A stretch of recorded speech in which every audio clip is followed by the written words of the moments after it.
और आशीष कुछ interesting data लेकर आए हैं। बाजार में जिस तरह से एक्शन बढ़ रहा है, ट्रेडिंग वॉल्यूम्स में भी आ रहे हैं बड़े उछाल। और जैन साहब को म्यूट पर ये वाला लिंक बहुत अच्छे तरीके से सुनना है, क्योंकि उसके बाद मैं सवाल आज जैन साहब से ही लूँगा। जैन साहब को मैं छोड़ने वाला नहीं हूँ आज एक्चुअली, है ना। पकड़ने साहब, हाँ, इससे पहले कहीं आप उठ के इधर उधर चले जाओगे, आशीष है, लिंक 5-7 मिनट बोलेगा, भले आशु नहीं है तो आशीष ही है। हाँ, काफ़ी कुछ मिलता जुलता है, तो ध्यान से सुनिएगा, सवाल आपके लिए आ रहा है। और इसका मतलब विश्वेश जी ऐसा नहीं कि आपको ध्यान नहीं देना है। हाँ, अगर इन पे फंडामेंटल आएगा तो टेक्निकल आप पे भी आ सकता है।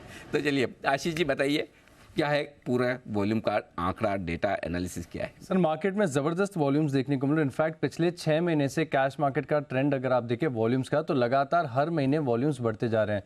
फिलहाल जो कैश मार्केट के एवरेज डेली ट्रेडेड वॉल्यूम्स यानी ADTV है, वो 22 महीने के उच्चतम स्तर पर चल रही है। अक्टूबर 2021 के बाद से सबसे ज़्यादा हाईएस्ट वॉल्यूम्स यहाँ पर आपको देखने को मिल रही है। और ट्रेंड लगातार, जैसे कि मैंने आपको बताया, कि बढ़त का है। इनफैक्ट अगर इसी महीने अगस्त साल का देखें, अगस्त का पिछले साल के मुकाबले कंपेयर करके तो 32% की उछाल देखने को मिली है। और पिछले महीने से कंपेयर करके देखेंगे तो 8% की ग्रोथ है। ट्रेंड आपकी स्क्रीन पर हो रहा है फ्लैश, जहाँ पर आप देख सकते हैं कि मार्च, अप्रैल, मई, जून, जुलाई, अगस्त हर बार जो आंकड़ा है लगातार बढ़ता हुआ नजर आ रहा है। दरअसल सिर्फ कैश मार्केट में ही नहीं है, अगर आप देखेंगे तो डेरिवेटिव स्पेस में भी काफ़ी एक्सपोनेंशियल ग्रोथ देखने को मिली। जैसे कि थोड़ी देर पहले हम चर्चा भी कर रहे थे कि BSE की तरफ से जो नए डेरिवेटिव्स लॉन्च हुए हैं, एक्सपायरी में, कॉन्ट्रैक्ट साइज में जो बदलाव किए गए हैं, इसके बाद ट्रेडर्स का इंटरेस्ट काफ़ी देखने को मिला है। हमने अपडेट्स देकर ये भी बताया कि किस प्रकार हर फ्राइडे जो आंकड़ा निकल कर आता है वो पिछले फ्राइडे से काफ़ी बढ़िया देखने को मिलता है। इनफैक्ट अगर आप देखें तो अगस्त महीने में 10.5 लाख करोड़ के आसपास डेरिवेटिव वॉल्यूम BSE के एक्सचेंज में देखने को मिली है, जिसकी ग्रोथ 2.5 गुने से भी ज़्यादा है। लगातार कंसिस्टेंट ग्रोथ है और इनफैक्ट अभी तो ग्रोइंग स्टेज में है, तो अभी भी फ्राइडे को जो आंकड़े आएंगे वो बढ़िया ही देखने को मिलेंगे। और इनफैक्ट NSE के भी अगर आप आंकड़े देखें तो काफ़ी बढ़िया है। मई, जून, जुलाई, अगस्त हर बार आपको डेरिवेटिव स्पेस में ग्रोथ यहाँ पर आपको देखने को मिली है। लेकिन सर, क्योंकि डेरिवेटिव्स की वॉल्यूम बढ़ रही है, कैश मार्केट की वॉल्यूम्स बढ़ रही हैं, तो जो ब्रोकरेजेस हैं, ब्रोकरेज फर्म्स हैं, इनके लिए भी काफ़ी अच्छा समय चल रहा है।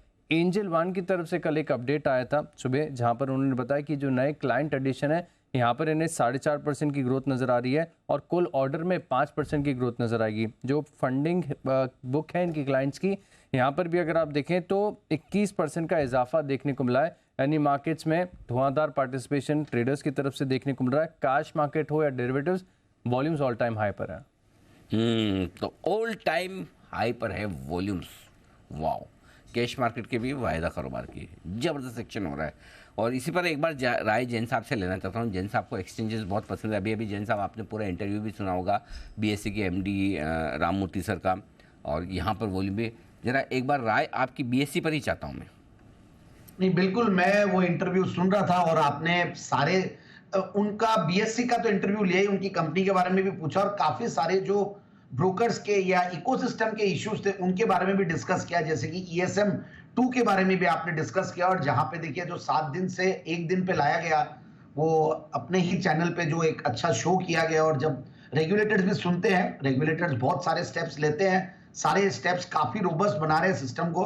उनमें से ESM 2 था जो मुझे लगता है कि थोड़ा सा उस पर वापस से उनको वर्कआउट करना चाहिए, क्योंकि फंडामेंटली स्ट्रॉन्ग काफी सारी अच्छी कंपनियां भी उसके चपेट में आके वो ESM 2 में आते, तो 2% का सर्किट एकदम प्राइस डिस्कवरी को थोड़ा डिस्टर्ब कर रहा है। So I really appreciated that point. फिर आपने और भी सारे इश्यूज को टच किया एंड बहुत अच्छा इंटरव्यू था। इनफैक्ट उनकी सबसे बढ़िया बात थी, हिंदी को बहुत अच्छे से बोलने की कोशिश कर रहे थे और पूरा एक्सप्लेन करके एक्सप्रेस तो कर ही रहे थे।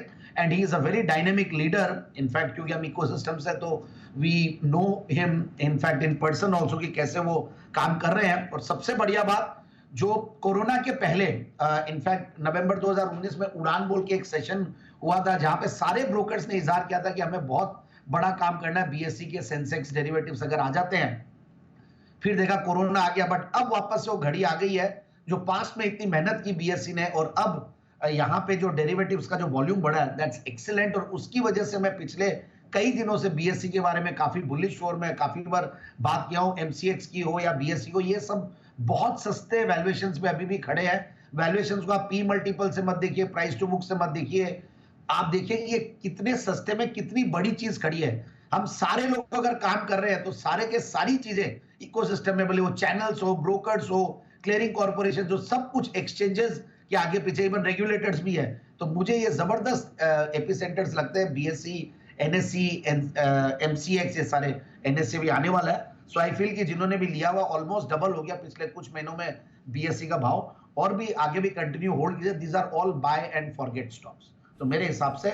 और प्लस जो वॉल्यूम्स बढ़े हैं ब्रोकरेजेस के भी, इस बार अच्छे वॉल्यूम्स आया, सारे ब्रोकरेजेस का बेस्ट मंथ गया अगस्त, बट स्टिल ब्रोकरेजेस एक रिवर्स मैकेनिज्म वाली इंडस्ट्री है, वहां पे अब ऑलमोस्ट रिवर्स, मतलब ऑलमोस्ट कई फ्री में आ रहे हैं, कई एकदम छोटी छोटी ब्रोकरेजेस पे काम कर रहे हैं, और बहुत सारे जो दूसरे रेवेन्यू मॉडल्स थे ब्रोकरेजेस के, उन पे अलग अलग वो आ रहे हैं। तो मेरे हिसाब से एक्सचेंजेस पे दाव लगाइए, जो भी मार्केट्स बढ़ रहे हैं उसमें सबसे ज्यादा बड़ा बेनिफिशियरी एक्सचेंजेस रहेंगे। ओके, तो एक्सचेंजेस पर यहाँ पूरा का पूरा एक्शन और